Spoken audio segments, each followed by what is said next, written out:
তোমরা আমার কাছে অনেকেই বলেছো যে দিদি তোমার ডেলি রুটিনটা একটু শেয়ার করো। তো চলো আজকে তোমাদের সাথে আমি ডেলি রুটিনটা শেয়ার করছি শুধুমাত্র সকালে।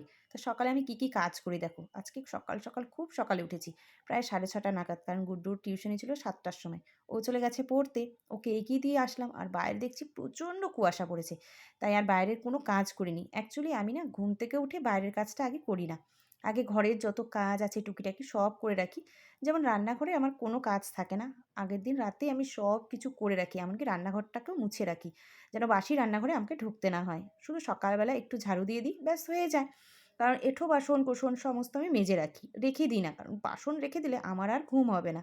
তো ওদিকে দেখো সমস্ত বিছানা আমার ওঠানো হয়ে গেছে। আজকে যেহেতু কাছাকাছি নেই, আর কাছাকাছি থাকলেও আজকে করা যাবে না, বাইরে প্রচণ্ড কুয়াশা, শুকোবে না। এদিকে আমি টিভির ঘরটাকেও একবারে পরিষ্কার করে নিয়েছি। প্রত্যেক দিন কিন্তু আমি এই কাজটা করি, যেহেতু একদম মেন রোডের পাশে বাড়ি আমাদের। মানে এত ধুলো হয় না, কি বলবো তোমাদেরকে, প্রত্যেক দিন একটু ডাস্টিং না করলে পরে আর হয় না। আর কেন বলো তো, আমি না কাজ জমিয়ে রাখি না।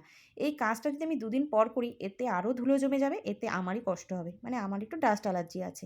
তারপরে চলে গেছিলাম সোজা ঠাকুর ঘরে, ঠাকুরের ঘরটা একটু মুছে নিলাম। এরপর প্রত্যেকটা ঘর আমি ঝাড় দিয়ে নেব।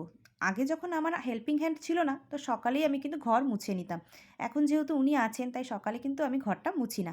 হ্যাঁ, উনি যেদিন যেদিন আসেন না, সেদিন কিন্তু ঘরদোর আমি সকাল সকালই মুছে নিই। এদিকে দেখো ঘরদোর কিন্তু আমার পরিষ্কার হয়ে গেছে, মানে সকালে যা যা কাজ ছিল, টুকিটাকি বাসি কাজ, সব কাজ আমার কমপ্লিট হয়ে গেছে একদম সারাদিনের জন্য। আর আজ না খুব ঠান্ডা পড়েছে। এবার আমি যাব উঠোন ঝাড়তে, কারণ উঠোন ঝাড় দেওয়ার পর আমি স্নান করে সোজা চলে যাব ঠাকুর ঘরে পুজো দিতে।